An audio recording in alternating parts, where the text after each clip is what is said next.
Ուրեմն այսօր խոսելու ենք 2018 թվականի քիմիայի Նոբելյան մրցանակի մասին,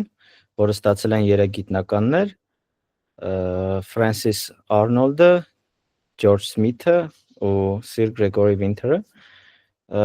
Կուզեմ մի հատ առաջինը իրանց նկարները դες ցույց տամ։ Ելնելով համ տարածելուց հայտնի մարդկանց կերպարները համ, որ իմանաք, որ Արնոլդը կին է, որտեվ ես կարդում էի հոդվածը, տենց վերջում հասկացա, որ Արնոլդը կին է։ Ու կարևոր բանը ստեղ նաև այն է, որ Ֆրանսիս Արնոլդը 5-րդ կին մրցանակակիրն է Նոբելյան մրցանակի քիմիայի ոլորտում։ Շատ քիմիկոսներ ուժեղ չկան կին, ոնց որ լավ ձեռքբերում է։ Այսպես հետ գնանք մեր հոդվածին ու սկսենք։ Okay. Ուրեմն Նոբելյան մրցանակը տրվել է նրա համար, որ այս գիտնականների շնորհիվ կարողացել են առաջին անգամ իրականացնեն ուղղորդված էվոլյուցիա, արհեստական ձևով ստեղծված, դրանց միջոցով ստեղծեն նոր ֆերմենտներ, նոր հակամարմիններ ու դեղամիջոցներ քաղցկեղի դեմ։ Այս այդ ամեն ինչի մասին խոսելու ենք, որ ինչա, ոնց են ստեղծել եւ այլն։ Այստեղ կարմիր տակի գծերով գծել եմ այն կարևոր մասերը, որոնց անդրադառնալու եմ։ Ու այստեղ կարևոր կապակցություններից մեկը մետաստատիկ կենսերն է, որը էլի հայերեն մետաստատիկ քաղցկեղ եմ ոնց որ ասում։ Դա այն քաղցկեղի տեսակն է, որ տեղային չի ու տարածվում է մարմնում, ինչ որ պատճառով կարող են այդ քաղցկեղային բջիջները արյան միջոցով օրինակ տարածվեն, գնան ուրիշ օրգաններ վնասեն ու քաղցկեղ առաջացնեն։ Դրան անվանում են մետաստատիկ քաղցկեղ։ Ու դրա երբեմն էս որ վերջում խոսանք բուժումներից, նույնիսկ էս մետաստատիկ քաղցկեղն երբեմն կարացել բուժեն։ Ու այստեղ սկսում ենք խոսել արդեն էվոլյուցիայից։ Էվոլյուցիան երկիր մոլորակի վրա սկսել է 3.7 միլիարդ տարի առաջ մոտավորապես, երբ առաջին կենդանի օրգանիզմ ճակերտավոր կարելի ասել, բջիջներ կամ ավելի փոքր մասնիկներ, քան բջիջներ, որտեղ բջիջը շատ մեծ օրգանիզմ է արդեն, ինչ ասես կա բջջի մեջ։ Ոստեղ ներկայացնում է, որ այս էվոլյուցիայի մասին մենք գիտենք դպրոցից, բայց այս հոդվածը կարդալուց ու այս ամեն ինչի մասին իմանալուց պետք է այդ կենսաբանությունից անցած բաները մի քիչ մոռանանք, որտեղ սա արդեն քիմիա է, ու նայենք էվոլյուցիային քիմիայի աչքերով, ու կյանքը ստեղծվել է երկրի վրա այն նրա շնորհիվ, որ էվոլյուցիան լիքը քիմիական խնդիրներ է լուծել։ Ու այս հոդվածի ընթացքում կտենաք ինչքան քիմիական խնդիրներ կա։ Ու այստեղ ինքը խոսում է էվոլյուցիայից, թե որ ինչ ուժեղ է էվոլյուցիան, որ մեր երկիր մոլորակի վրա ինչ շատ իրարից տարբերվող օրգանիզմներ կան, ասենք մեդուզա կա, եսի քանի կիլոմետր օվկիանոսի հատակում ապրող առանց լուսավորության լրիվ մթության մեջ, ու սարերի վրա աճող ինչ որ մամուռներ կամ այլ բաներ, որ արևի տակ ամեն օր մնում են ու գոյատևում են։ Նաև շատ հետաքրքիր երկու բանի մասին է ասում, որ ձկները, եթե ձեր մոտ հարց չի առաջացել, ոնց են դիմանում ջրի մեջ, սառը ջրի մեջ, որի մեջ պետքա որ սառույց դառնային, որ այնքան սառն է, որ պետքա որ բյուրեղ առաջացներ սառույցի, ուղղակի իրանց օրգանիզմում կա անտիֆրիզ սպիտակուց, այս տենց էլ կոչվում է, անտիֆրիզ սպիտակուցը, որը ուղղակի կոտրում է բաները, սառույցի բյուրեղները ու չի թողնում, որ սառչի արյունը կամ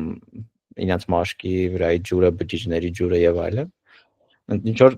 շատ սիրուն է, էլի որ էվոլյուցիան ստեղծել է ասենց սպիտակուցներ։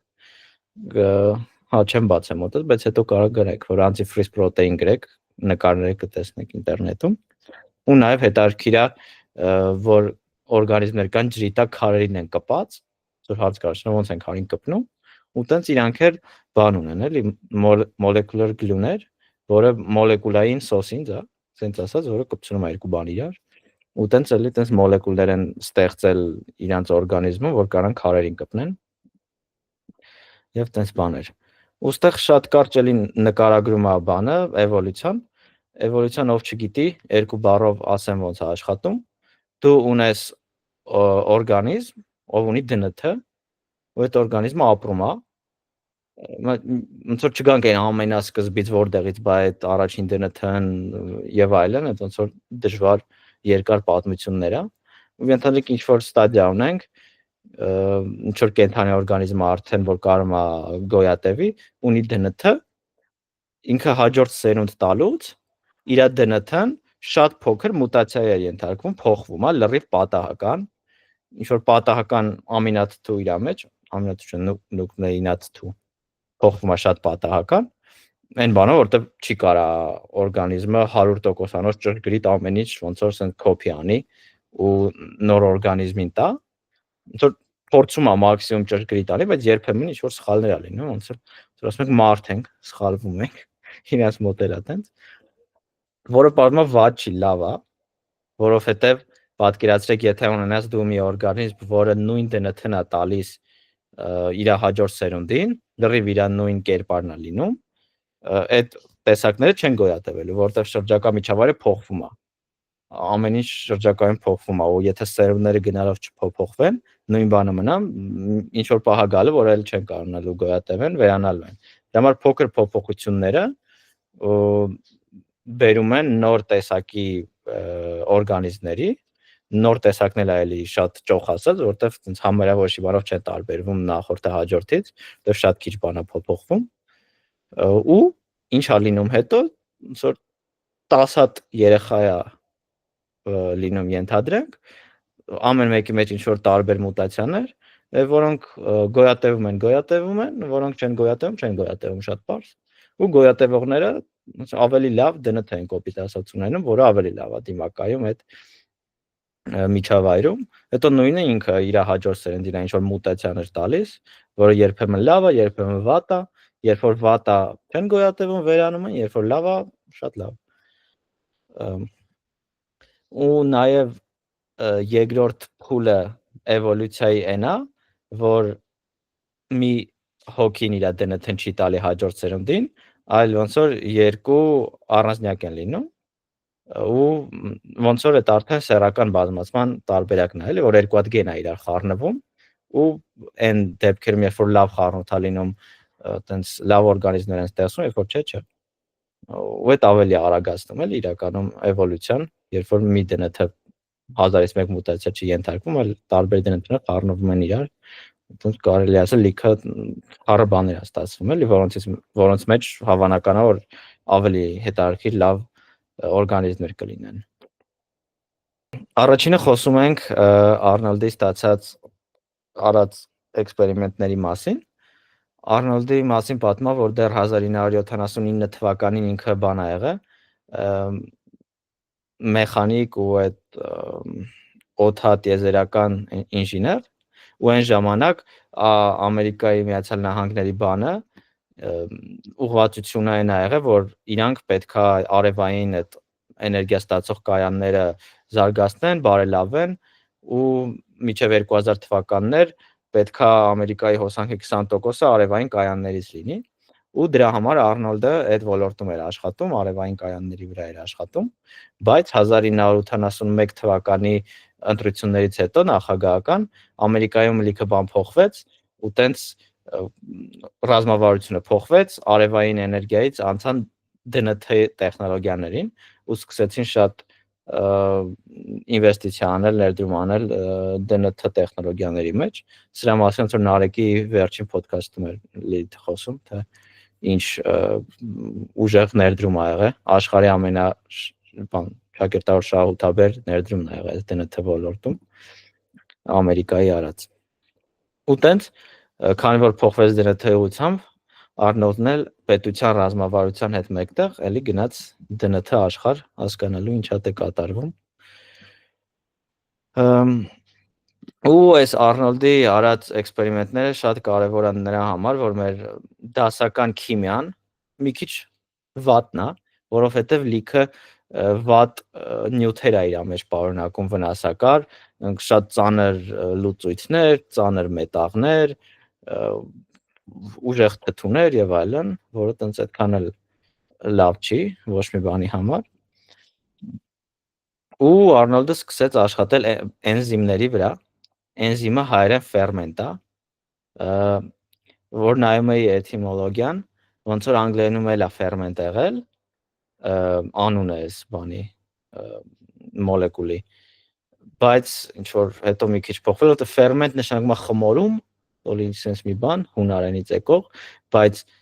պարզվեց ֆերմենտները մենակ ինչ որ խմորման համար չեն, ուրիշ բաների համար են, այտենց էնզիմ դառավ, բայց հայերենում ու ռուսերենում մնացին ֆերմենտ, ինձ որ ես կօգտագործեմ ֆերմենտ բառը։ Ֆերմենտ երևի լսել եք, ինչ որ անալիզներ հանձնելուց հիվանդանոցում կամ չգիտեմ հիվանդությունների մասին խոսալուց։ Ֆերմենտները ինչ են իրականում, իրանք մոլեկուլներ են, որոնք արագացնում են քիմիական գործընթացները մեր օրգանիզմում։ Ասենք պատկերացրեք երկու հատ մոլեկուլ կա մեր օրգանիզմում, իրանք պետք է իրանից առանձնանան,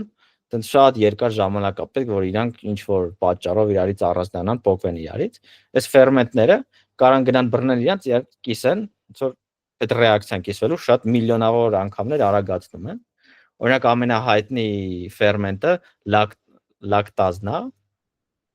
Էլի անցած նոբինարներին խոսում էինք, որ այդ կաթի մեջ լակտոզ նյութը որ կա, լիքը մարդ չի կարողանում մարսի կաթը, որտեվ չի կարողանում այդ լակտոզան մարսի։ Խի չի կարողանում լակտոզան մարսի, որտեվ իր ստամոքսում չկան այս լակտազ ֆերմենտները։ Լակտազ ֆերմենտը գնում է այդ ստամոքսում այդ լակտոզան բռնում կիսում է, որ կարողանաս մարսես։ Եթե որ չի կիսում, չես կարող մարսես։ Ու այդ ֆերմենտի բացակայությունն է, որ խնդիրներ է առաջացնում։ Ուզես միլիոնավոր տարբեր միլիոնավորևի շատ եմ ասում։ Այս տարբեր ֆերմենտներ կա, որ ամեն մեկը տարբեր բաների համար է։ Որոշները իրարից փոխում են մոլեկուլներ, որոշ իրար միացնում են մոլեկուլներ, որոշները ինչ որ մի հատ ատոմ մի մոլեկուլից փոխում են ուրիշ մոլեկուլի վրա են կպցնում ու տենց հետարքի տարբեր բաներ են օրգանիզմում անում։ Կուզեմ մի հատ նկար ցույց տամ, որ ավելի պատկերավոր լինի, էլի։ Հեսա, ինչ որ պարզ նկարներ է, ասենք չգիտեմ, sense էսի ֆերմենտն է, երկու հատ բան պետքա կպնեն իրար, sense գալի է ամեն մեկ իր տեղը ունեն հատուկ, sense մտնում են իրանց տեղը, էսի օգնում է որ կպնեն իրար ու կպած բանը ապրանքը արդեն գնում է օրգանիզմ, էլի։ Sense լիքը նկարներ կան էնզիմների, ու ստեղ շատ կարևոր է այս ֆերմենտների մեջ, որ այն մասը, որտեղ իրանք գալի կպնում են, այս ինչի համար իրանք պատասխանատու են, այս սպիտակուցը պիտի գա կպնի իրան, շատ զգայուն է ջերմությանը ու թթվայնությանը, ոնց որ շատ բան է, զգայուն գործիքներ են այս ֆերմենտները, էլի։ Դրա համար ինչ որ շատ հիվանդությունների խնդիրներ են առաջացնում, երբ որ մի քիչ իրենց ջերմաստիճանը բարձրանում է շրջակա միջավայրի կամ թթվայնությունը բարձրանում է, տենց իրենք սկսում են լավ չաշխատել, խնդիրներ է առաջանում։ Հեչ խելոք բաներ չեն, էլի ամենտեղ աշխատող չեն։ Այդ տենց։ Այդ ֆերմենտների մասին ու մարդիկ երկար ժամանակ փնտրում են մեթոդ, թե ոնց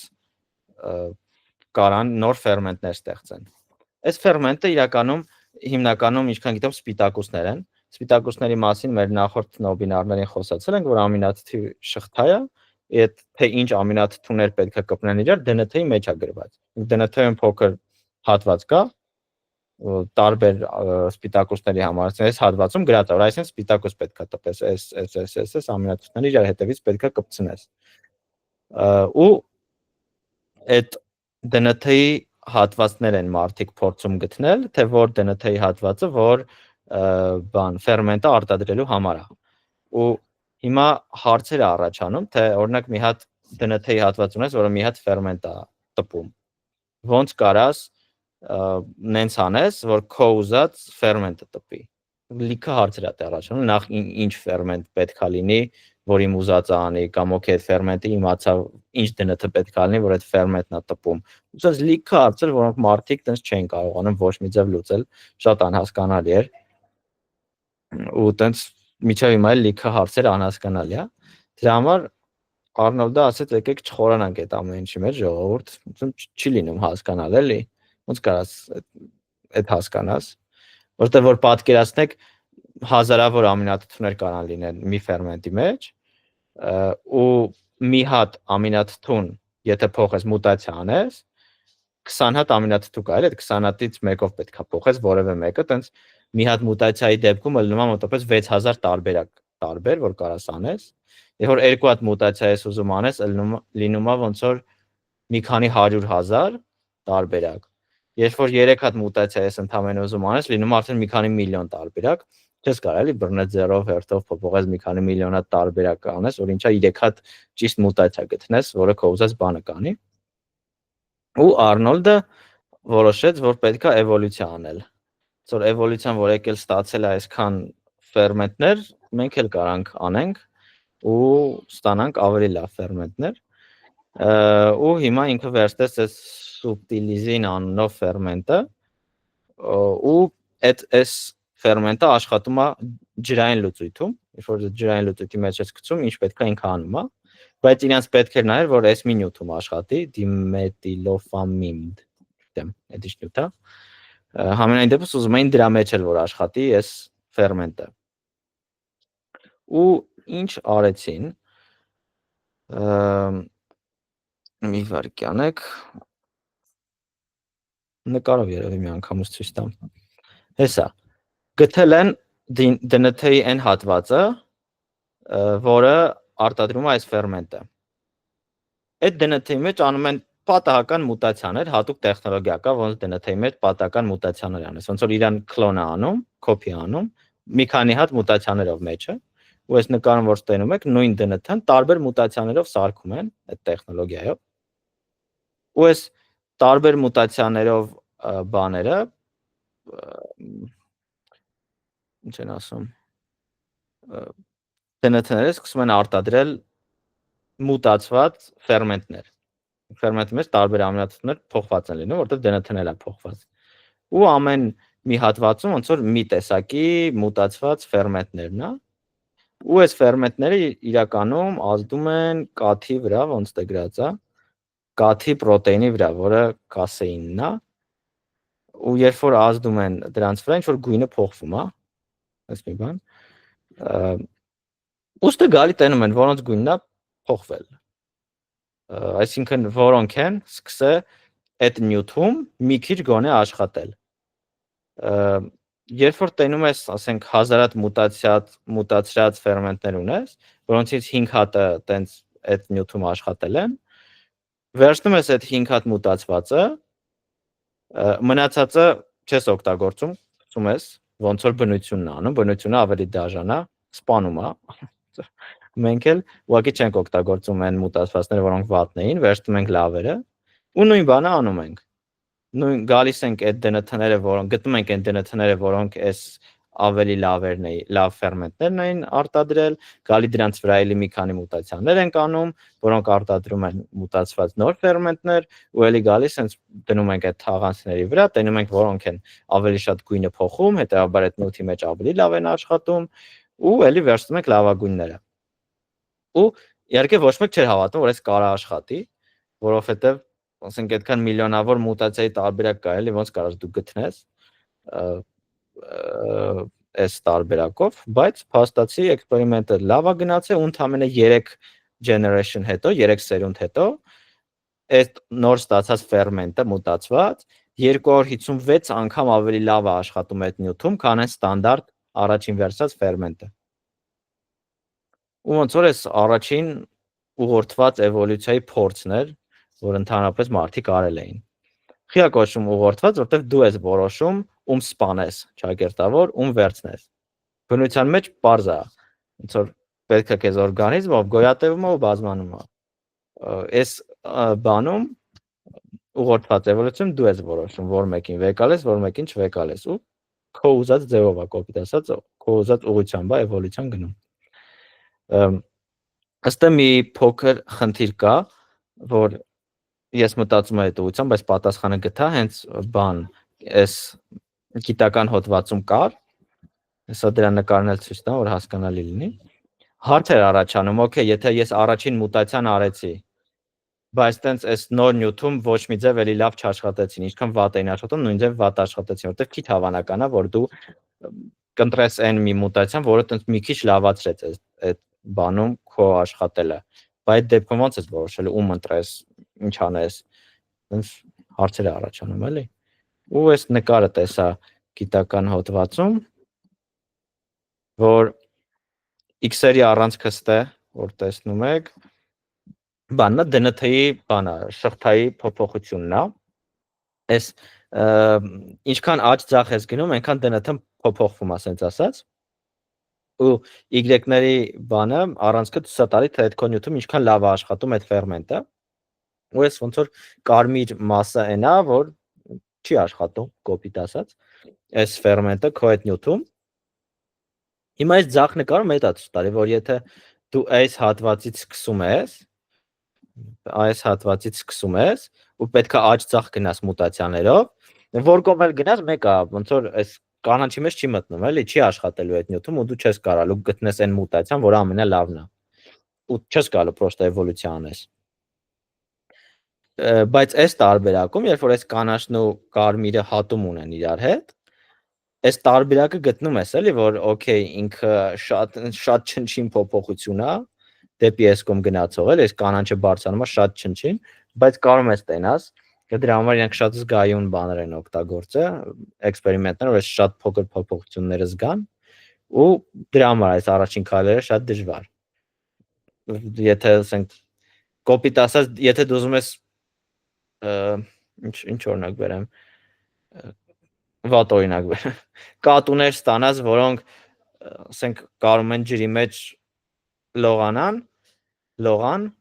բայց ու տես գցում ես կատուներին ջրի մեջ, ասում ես դե լողացեք, ով ամենալավը լողանա, իրան է վերցնելու, տես գցում ես, սա բան խեղդվում են։ Ոչ մեկին չես կարող վերցնել։ Այդ տարբերակն է, էլի։ Ու դե էվոլյուցիան էլ չի աշխատում, դրա համար պետքա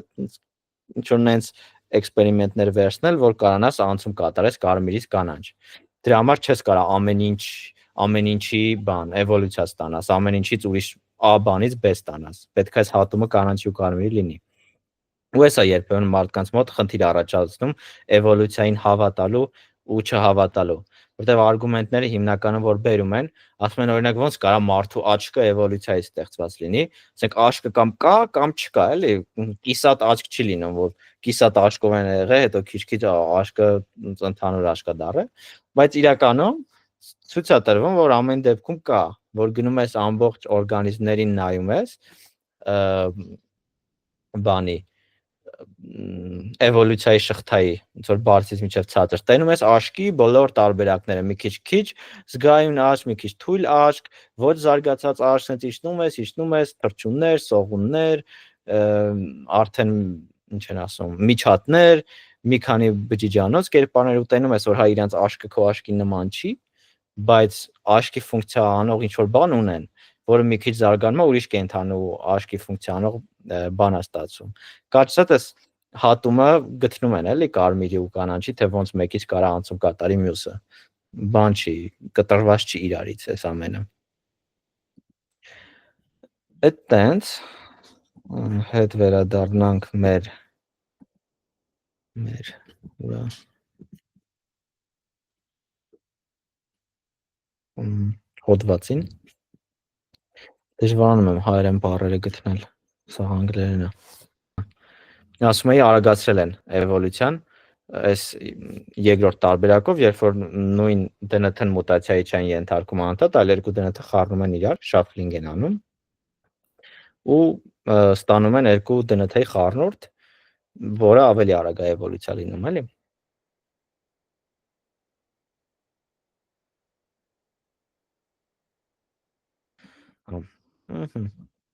Հետո կարճ ասած, այս ամեն ինչով նոր ֆերմենտներ են ստացել, որը տարբեր նյութերում է աշխատում ու այս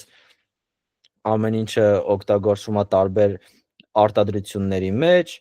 ու ամենաշատը ոնց հասկանում եմ օգտագործել է այս biofuel ստանալու համար, որը կենսաբանական վառելիքն է,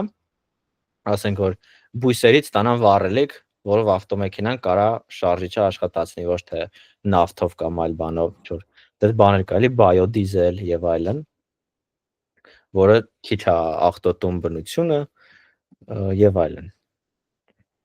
Օրինակ ստե ինչ որ ֆերմենտը օրինակ է բերում, որ բացահայտել են, որը շաքարից այս իզոբուտանոլ բանն է ստանում, որը օգտագործվում է այդ ամեն ինչի մեջ։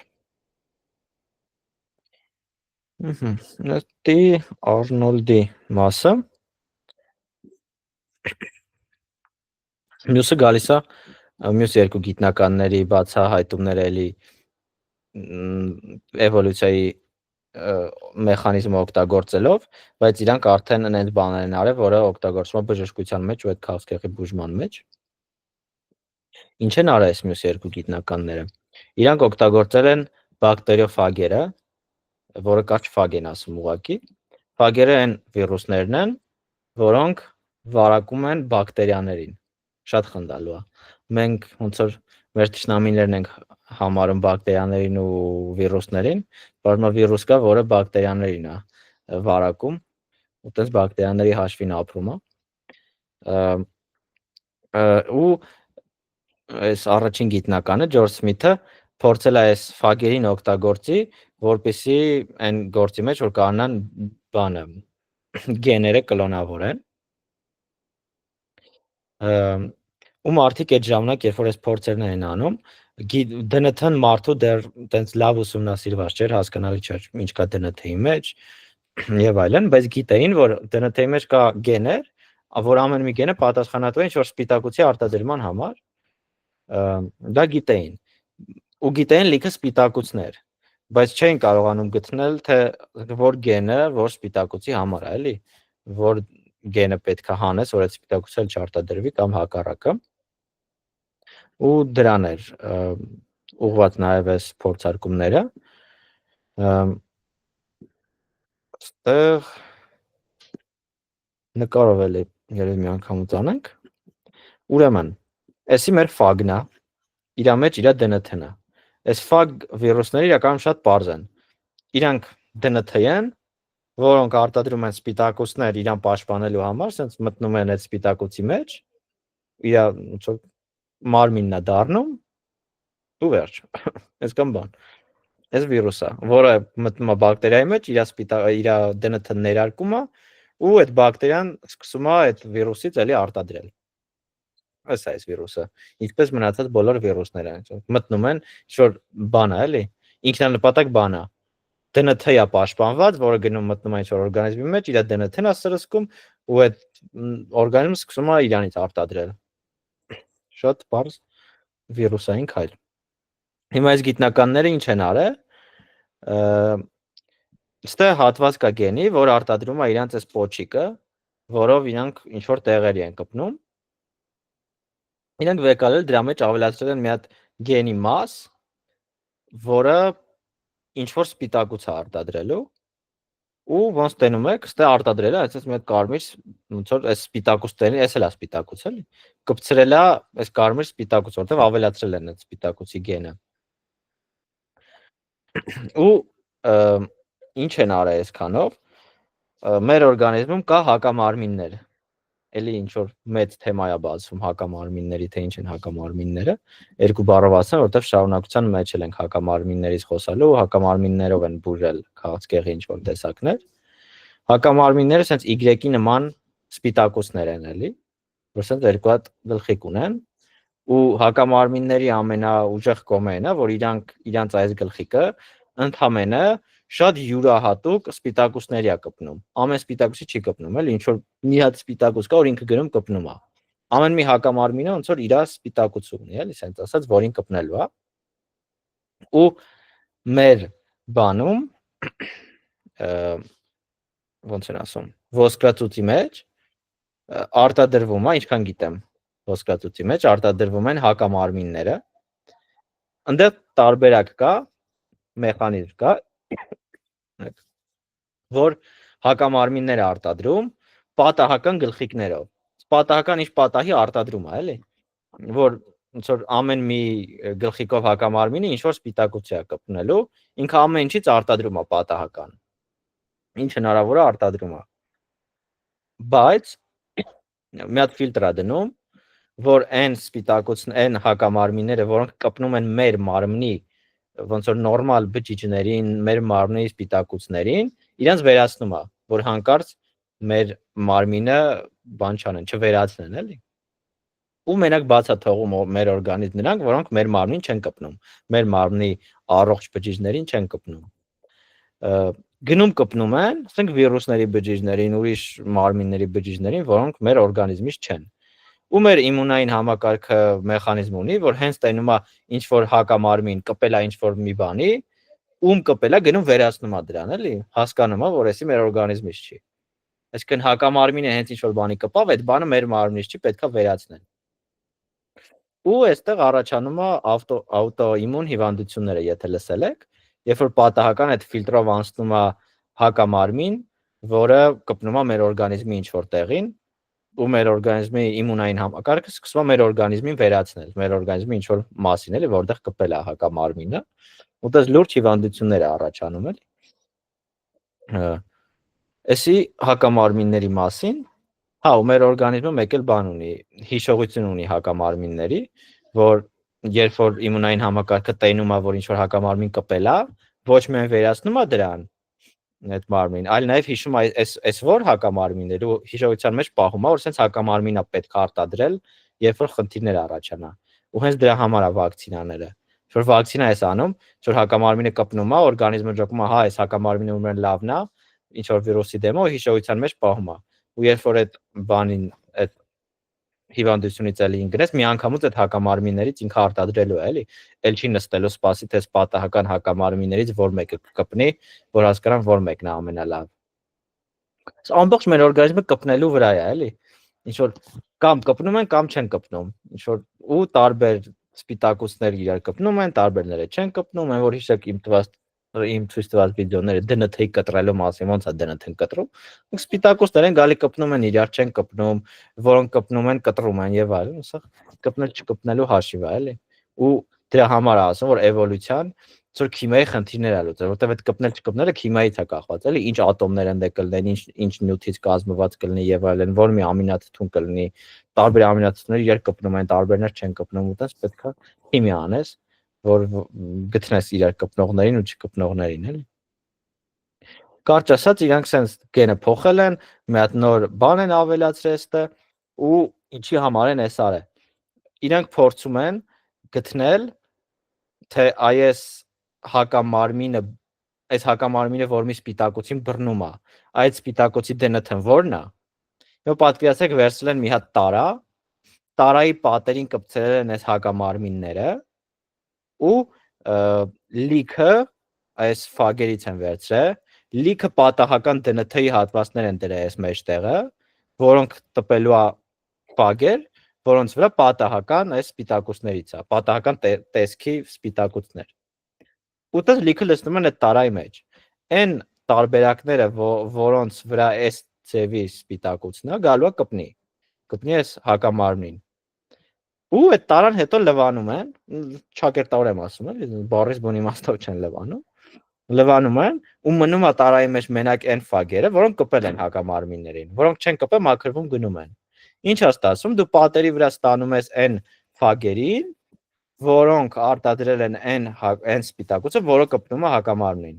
Ու դու կարաս գնաս նայես, հա, ուրեմն այս գենն է, որ արտադրում է այս սպիտակուցը։ Կարճ ասած, այս ֆագերին վիրուսներին օգտագործելով գտնում են համապատասխանությունը DNT-ի ու սպիտակուցի մեջ, թե որ մի DNT-ի հատվածը, որ մի սպիտակուցն է արտադրում։ Այդքան բան են արել, ըստ դրա մասին է խոսում։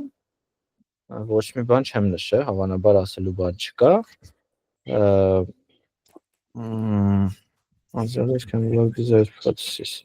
Okay։ Հետո շարունակությունը, ինչքան գիտեմ, մյուս էքսպերիմենտի մասին է խոսում։ Այս էքսպերիմենտի մասին հարցեր կար, թե բարձ է։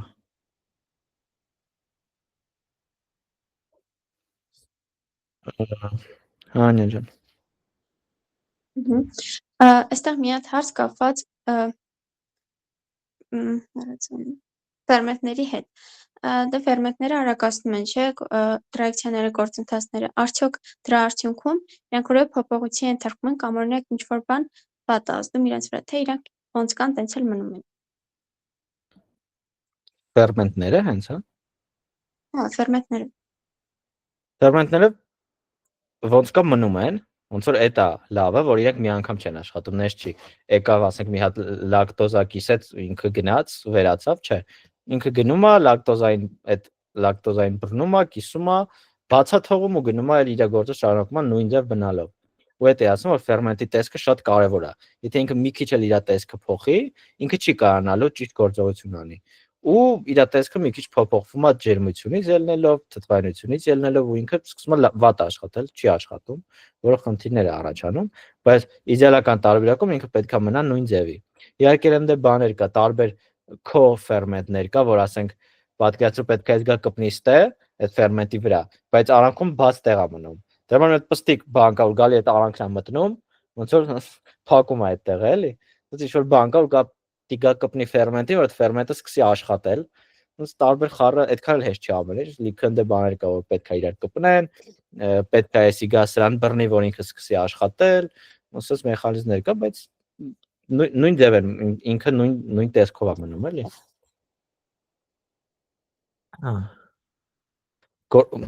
Նույն տեսքի ամնում գործողությունից առաջ ու հետո, որտեղ ընթացքում ինչ որ բան անելուց բնականաբար տեսքը մի բան փոփոխվի, որ մի բան անի, չէ՞։ Թե չի փոփոխում, բա ինչ անցում։ Մեծ վերջում որ բաց է թողում, իր նույն տեսքին է գալի, էլի։ Okay։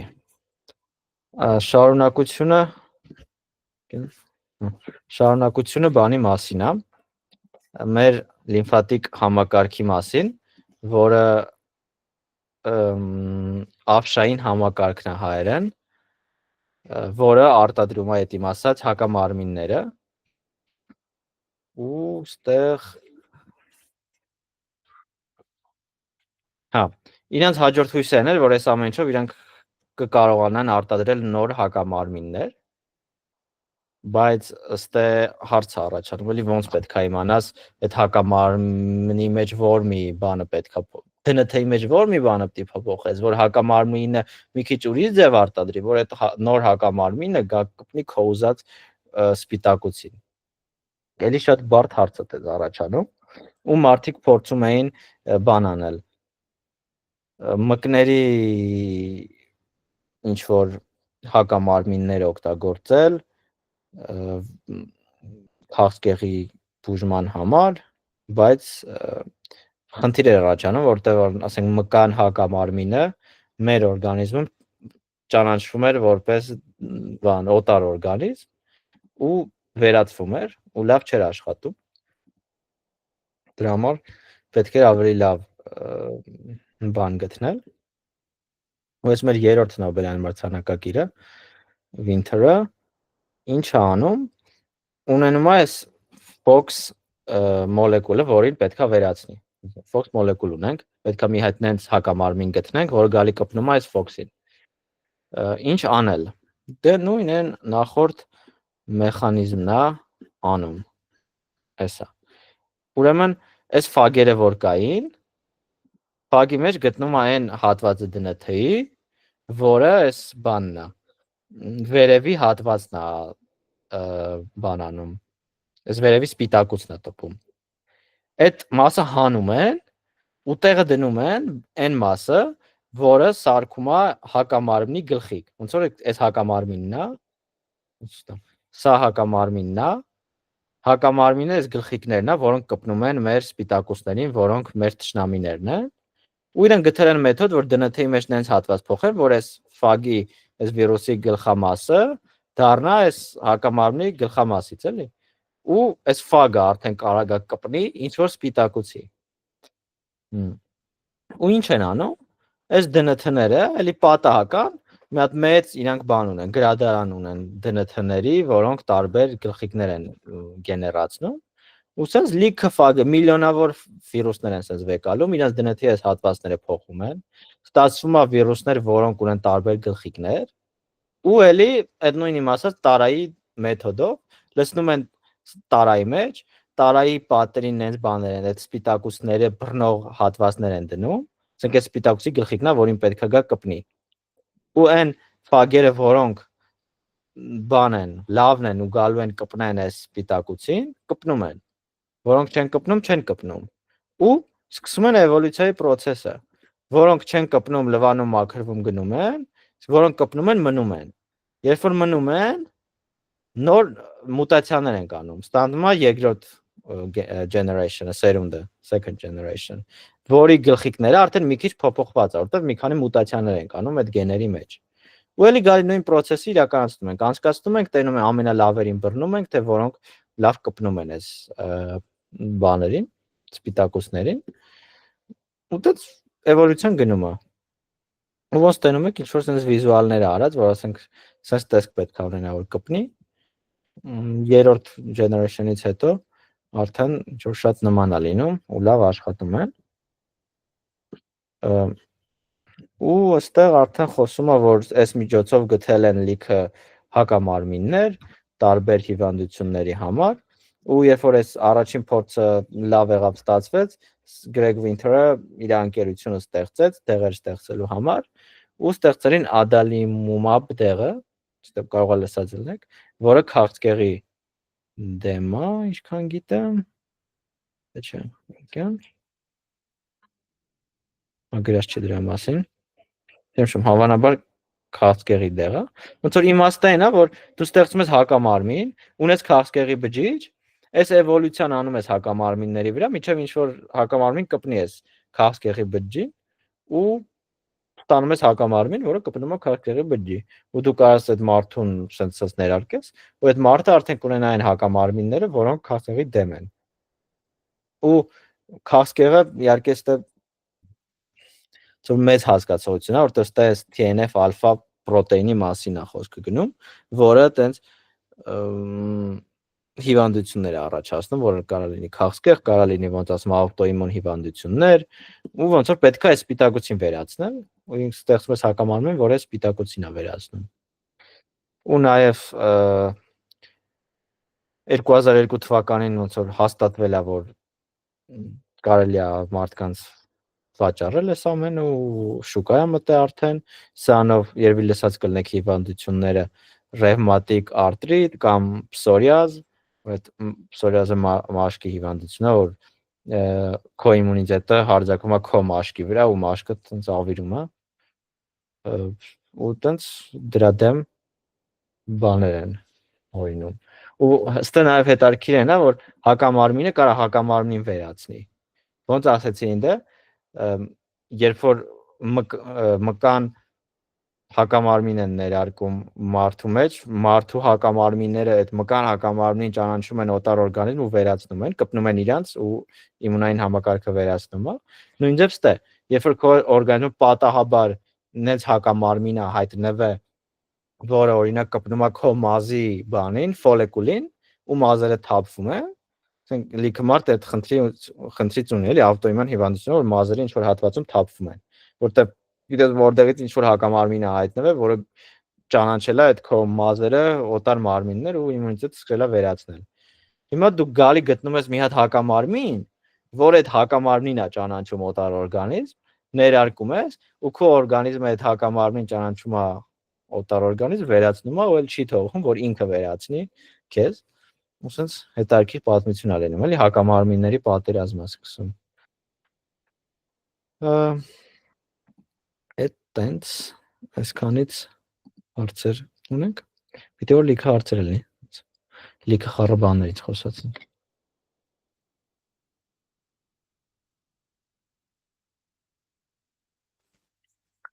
Չկան հարցեր։ Որովհետև այստեղ հոդվածը վերջանում է։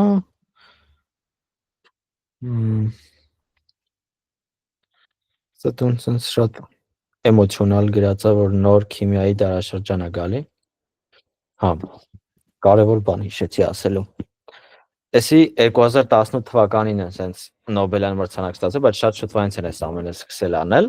բայց այս ոլորտում շատ բան է փոխում արհեստական բանականությունը, որովհետև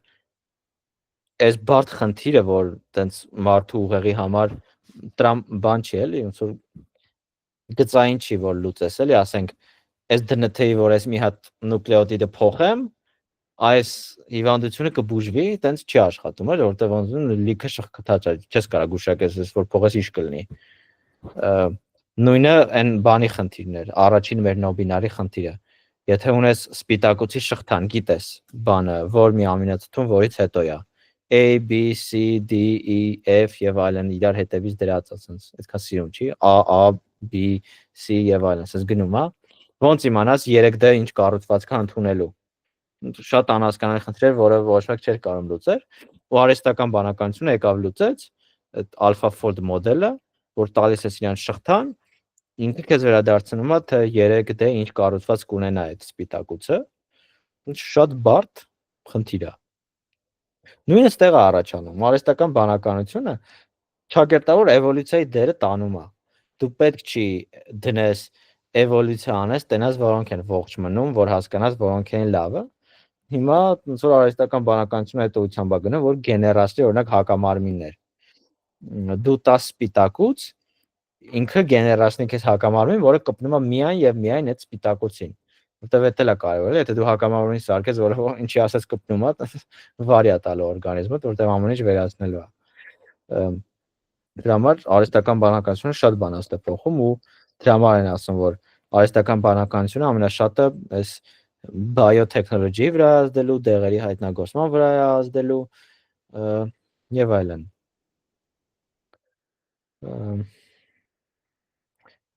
Ու հիմա մեր ընկերությունները էլի որտեղ ես աշխատում եմ, ասես լիքը պրոյեկտներ կա էլի արհեստական բանականությամբ, թե որտեղ ոնց կարելի է կիրառել։ Ես էլ հեսա շուտով պետք է սկսեմ աշխատել այս հակամարմինների ստանալու խնդրի վրա, ոնց առանց էվոլյուցիայի, առանց sense ձեռով անելու փորձերի կարողանաս ստանալ ճիշտ հակամարմիններ։ Ու դե պատկերացրեք ինչքան խնդիր սրանով կարելի է լուծել։ Ասենք մեր օրգանիզմում երբ որ առաջանում է քաղցկեղ, ինչ որ սպիտակուց կա, որ գնում այդ քաղցկեղին սնում է, ուտելիք է իր համար տանում, այդ քաղցկեղը սկսում է ագրեսիվ մեծանալ։ Ու պրոստը կարաս արհեստական բանականությունը տաս, ասես այս սպիտակուցին վերացնող հակամարմին տուր, հակամարմինը տալիս, արկում ես, ներարկում ես ու բաները վերանում են սպիտակուցները ու քաղցկեղը չի աճում։ Ամենապարզ օրինակն է, էլի։ Ու sense լիքը բաներ կամ ամենահայտնի Alzheimer հիվանդությունը, որ սպիտակուցներ են վատ, որոնք գնում քողերի նեյրոններին սպանում են ու տենց նեյրոնների դեգրադացիա է լինում ու մարդիկ սկսում են որ կոպիտ ասած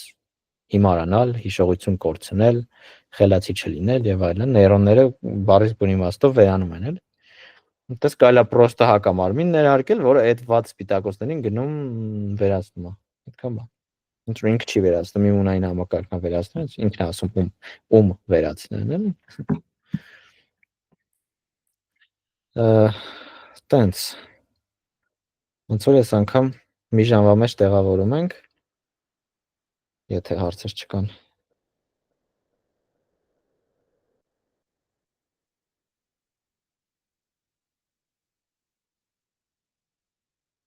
Okay։ Դե որ հարցեր չկան, մերսի ձեզ բոլորին, կհանդիպենք շուտով հաջորդ նոբինը։ Տելեգրամյան ալիք այս թեմաներով չունեմ։ Ցավոք սրտի։ Տենց։ Կհանդիպենք մյուս անգամ։ Լավ եղեք։